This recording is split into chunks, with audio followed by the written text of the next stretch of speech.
अस्सलाम वालेकुम रहमतुल्लाहि व बरकातुहू। तो स्टूडेंट, आज का जो लेक्चर है इसके अंदर हम फोकस करने जा रहे हैं कि जो रीमान इंटीग्रल है उसके बारे में पढ़ रहे हैं। जो चीज़ें हमने पढ़ी हैं वो मैं यहाँ पे डिस्कस कर लेता हूँ। एक तो सबसे पहले आपको पता हो कि जो आप कोर्स पढ़ रहे हैं ना, इसका नाम क्या है। इसका नाम है, कोर्स का नाम है रियल एनालिसिस। एक ये पॉइंट आपको पता हो, रियल एनालिसिस पढ़ रहे हैं। रियल इंटीग्रल में एनालिसिस में हम पढ़ रहे हैं रीमान रीमान पढ़ रहे हैं यहाँ पे रीमान इंटीग्रल। अच्छा, ये पढ़ते क्यों हैं? ये इसलिए पढ़ते हैं क्योंकि हमें जब इंटीग्रेशन करनी पड़े तो उसके लिए करते हैं, यानी कि चीज़ों को सम करने के लिए। इंटीग्रेशन के दो तरीके हैं, एक जो आपने पढ़ा है पहले एफएससी बीएससी लेवल पे, उसमें और इसमें डिफरेंस ये है कि वो एक्यूरेट सोल्यूशन थे, ये एक्यूरेट सोल्यूशन नहीं देता। ये उन सवालों पे यूज़ किए जाते हैं जहाँ पे हम वो दूसरे मेथड नहीं लगा सकते। अब स्टूडेंट, यहाँ पे आज हम देखने लगे हैं जो रीमान इंटीग्रल है, इसकी डेफिनेशन देखने लगे हैं। हम इसको डिफरेंट वे से इसकी डेफिनेशन का तजिया करेंगे। डेफिनेशन, अच्छा स्टूडेंट, इसकी जो डेफिनेशन है ना, उसमें आपने इसके जो पॉइंट्स हैं, की पॉइंट्स हैं, उनको नोट करना है क्या है। सबसे पहली बात है कि रीमान इंटीग्रल निकालने के लिए हमें सबसे जो बुनियादी चीज़ दी होनी चाहिए वो दिया होना चाहिए फंक्शन। क्या दिया होना चाहिए? फंक्शन। तो हम वही बात करते हैं कि लेट हमें कोई फंक्शन एफ़ दिया हुआ है और उस एफ़ के अंदर खूबी ये है कि वो बाउंडेड है। बाउंडेड का मतलब ये होता है कि उसका लोअर बाउंड भी पता होता है, अपर बाउंड भी। F is belong to B A B, ये आपको मिल गया। अब हम यहाँ पे लिखते हैं, यहाँ पे हमारे पास आ गया, यहाँ से ए ऊपर इसके बी बार है ऑफ एफ इक्वल टू ए यहाँ पे बी बार और F of x into D x. ये जो लिखा है स्टूडेंट, आइंदा के बाद अगर मैं ऐसे लिखूँ, खाली ए टू बी एफ लिखूँगा तो आप इसका मतलब ये लिया करेंगे A to B F of X D X, यानी आपने डी एक्स भी छोड़ दिया, ये भी छोड़ दिया, खाली ये लिखा हुआ, तो इसका मतलब आप ये लिया करेंगे नंबर एक। और ये चीज़ किसके इक्वल होती है? ये इक्वल है, यानी इसका मतलब होगा इन्फीमियम। क्या मतलब है? Infimum of upper bound of F P. और पी क्या चीज़ है? पार्टीशन है, जो किससे बिलोंग करती है? पी बिलोंग करता है पी ऑफ ए बी से। पी ऑफ ए बी से बिलोंग करता है, यहाँ पे ए बी है, तो यहाँ पी ऑफ ए बी लिखा है मैंने। अब स्टूडेंट, अभी जो समझने की बात है कि ये क्या है, ये जो लाइन लिखी है ये क्या है। तो ये लिखा है कि ऊपर देखे बी के ऊपर बार डाला हुआ है, बी के ऊपर बार है, बी के ऊपर बार होना, तो ये डेफिनेशन होती है, इसको, इस डेफिनेशन को हम कहते हैं अपर रीमान सम के पढ़ते हैं इसे, अपर रीमान सम का ये, या अपर रीमान इंटीग्रल कहा जाता है इसे, ठीक है, यानी उससे इससे निकाला जाता है इसे, और अपर रीमान इंटीग्रल कहें।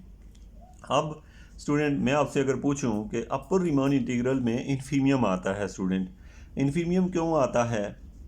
यानी कि आपके पास यानी इसको अपर रीमान सम के साथ मैं इसका मतलब आपको समझाता हूँ कि इन्फीमियम क्यों आता है, लेकिन उससे पहले मैं लोअर रीमान सम को लिख लूँ।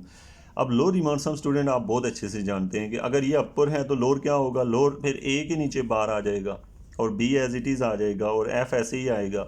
इधर आपको पता है इसको लिखा जा सकेगा ए बी ऐसे ही, और इसको लिखेंगे F of X D x. तो ये तो कोई फ़र्क नहीं पड़ा, जस्ट ये नीचे बार का फ़र्क है। ये जो है ना, ये लोअर रीमान इंटीग्रल का फार्मूला है। ये सम नहीं बल्कि आप इसे इंटीग्रल का नाम दें, क्योंकि इंटीग्रेशन यहाँ यूज़ हुई है। और ये तो आपने क्या कहा? अपर रीमान सम और अपर रीमान इंटीग्रल और लोअर रीमान इंटीग्रल। अब स्टूडेंट, आपने क्या कह दिया? ए बार ये है एफ, और ये सारी चीज़ें आपने लिख ली। अब देखें आप क्या करते हैं, इसकी डेफिनेशन क्या होगी? आपको पता है यहाँ इन्फीमियम है तो यहाँ पे क्या आएगा? सुप्रीमियम।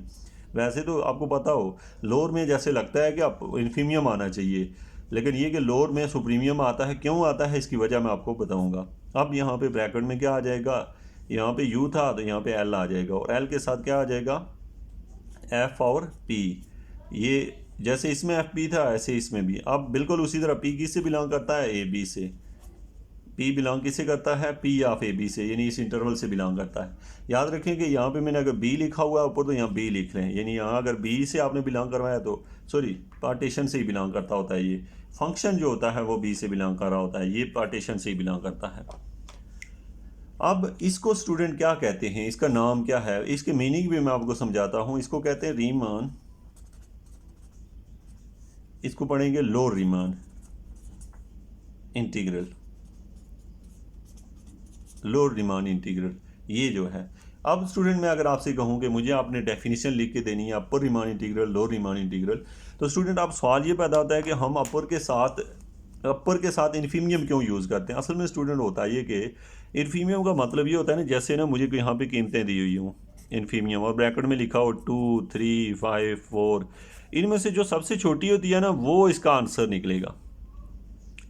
और अगर बाहर सुप्रीमियम लिखा हो तो इसका मतलब होता है अगर यहाँ लिखा हो 1, 2, 5, 2, 10, 2 इस तरह का कुछ हो तो इसमें जो सबसे बड़ा होगा वो आंसर निकलेगा। तो आपको पता है सुप्रीमियम या इन्फीमियम का मतलब क्या है। लेकिन यहाँ पे इन्फीमियम क्यों रखा है, अपर वाले केस में बाहर इन्फीमियम रखा है, क्योंकि आपको पता है कि अपर रीमान सम में अपर रीमान जो सम हम जब निकालते हैं तो वो ज़्यादा एरिया कैलकुलेट करता है। तो जब बहुत सारे ज़्यादा एरियो में से हम कम वाला सेलेक्ट करते हैं, और जो लोअर रीमान सम होता है ये कम एरिए को कैलकुलेट करता है, जिसकी वजह से कम में से जो सबसे बड़ा वाला होता है वो हम ले लेते हैं। ऐसा क्यों करते हैं, देखें ना, अगर कम में से जो सबसे बड़े वाला हम इसलिए चूज़ करते हैं कि क्योंकि पहले ही रिज़ल्ट कम था तो सारे ही कम में, लेकिन जो सबसे बड़े वाला है वो भी कम ही है लेकिन थोड़ा बहुत तो करीब होगा ना ओरिजिनल रिजल्ट के। इसी तरह जो अपर रीमान सम होता है ये ज़्यादा एरिया कैलकुलेट कर रहा होता है। इसकी एग्जांपल मैं यहाँ पे आपको दे दूँ। देखें आपने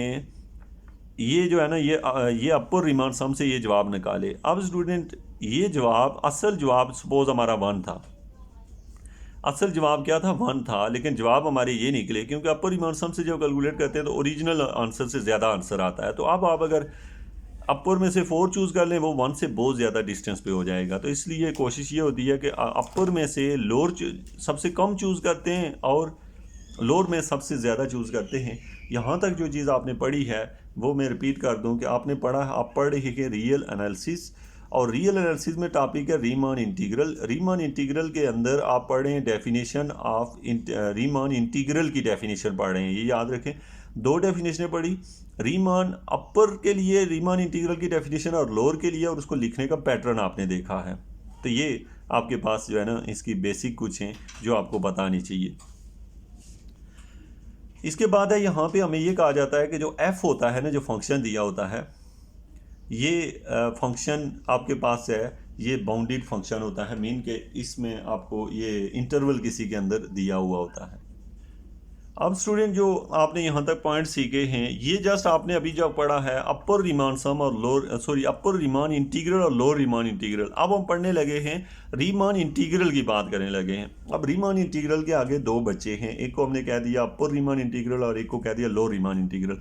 तो अब आपका काम है अपर रीमान इंटीग्रल जानते हो, लोअर रीमान इंटीग्रल जानते हो, तो अब आप बताओ कि रीमान इंटीग्रल क्या होगा। तो आप आंसर ये देंगे कि इफ़ आपके पास जो एफ़ दिया होगा, अगर जो एफ हुआ जो फंक्शन हमें दिया होगा तो इसे लिखते हैं F is said to be Riemann integral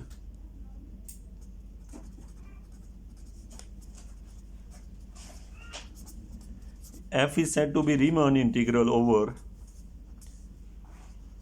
A B mean close interval if, ये मैंने यहाँ लिख दिया, इसको यहाँ लिख लें। F is said to be Riemann integral, यानी आप रीमान इंटीग्रल की डेफिनेशन लिख दें ओवर ए बी इफ़, अगर ये बात हो, रीमान इंटीग्रल तब होता है अगर ये बात हो, क्या बात, कि अगर आपका लोअर रीमान सम का जो एफ है वो इक्वल हो अपर रीमान सम के। अगर ये दोनों के जवाब इक्वल आ जाएं तो आप समझ लें कि ये जो है ना इसको हम कहते हैं रीमान इंटीग्रल। अब देखिए स्टूडेंट वो कैसे अपर या लोअर में ये आते हैं, मैं ये क्यों, यानी कि बड़े में से सबसे छोटा, यानी मैं यहाँ पे ना 2 सेट ले लेता हूँ सपोज़, यानी मैं अगर इसको अगर कैलकुलेट करता हूँ, लेट सपोज़ मैंने ये कैलकुलेट किया ए टू बी और ऊपर वाला जब कैलकुलेट किया एफ़ का, तो ये आंसर मुझे सपोज़ दे रहा है, क्योंकि जब अपर कर रहा हूँ तो इसका मतलब है कि ये बड़े जवाब देगा मुझे। तो मुझे दे रहा है ये 5, 6, 7, 9 ऐसे इसने दे दिए। अब मैंने जब लोअर कैलकुलेट किया, जब ए बार ऑफ बी, तो सपोज ये मैं एग्जांपल दे रहा हूँ आपको कि आप क्या करेंगे इसमें से, वो जैसे हुए 1, 2, 3, 4, 5 हुए। अब आपसे कहा गया कि ये क्या है, ये अपर की डेफिनेशन से हमने लिया है। अब अपर में से जो सबसे छोटा है वो चूज़ करें। इसमें सबसे छोटा क्या है, इन्फीमियम कौन सा है, इसमें से 5 है। तो इसका मतलब है ए बी बार का आंसर कितना है, 5 है। ए बी बार का आंसर 5 है। और नीचे वाले में से जो सबसे बड़ा है वो चूज़ करना है। तो ये ए बार ऑफ बी ऑफ एफ, इसका आंसर कितना है, ये भी 5 है। अब अगर ये दोनों इक्वल आ जाएं तो इसको हम कहते हैं कि ये जो आंसर होता है इसको हम कहते हैं ये रीमान इंटीग्रल निकला है आपका ओवर दैट इंटरवल, यानी इस इंटरवल के ऊपर ये निकला है। तो आप क्या करते हैं, मैं इस सारी डेफिनेशन को रिपीट कर देता हूँ और आपको इसका पता हो आप क्या पढ़ रहे हैं। आप पढ़ रहे हैं रीमान इंटीग्रल की डेफिनेशन सीखना चाहते हैं, और उसमें आपने पहले पढ़ा अपर रीमान इंटीग्रल की डेफिनेशन क्या होती है, लोअर रीमान इंटीग्रल की डेफिनेशन क्या है, और वो रीमान इंटीग्रल तब बनता है जब अपर रीमान इंटीग्रल और लोअर रीमान इंटीग्रल का आंसर सेम आए। तो उसका फिर हम कहते हैं कि ये क्या है जी, रीमान इंटीग्रल है। अच्छा, जब ये इक्वल आते हैं तो समझ जाएं कि इनका रिजल्ट भी एक्यूरेशन बिल्कुल एक्यूरेट ही होता है या बिल्कुल उसके करीब ही होता है। ज़ाहिर एक्यूरेट जब आ जाते हैं तो ये दोनों इक्वल हो जाएंगे। तो ये था स्टूडेंट आज का हमारा जो टॉपिक था। आपने इसकी डेफिनेशन के ऊपर हमने आगे जाके तो बाकी जो थ्योरम और इन चीज़ों को बेस करना है, आपको ये लिखना है, इसके नोट्स बनाने आपने लाजमी हैं। Thank you very much.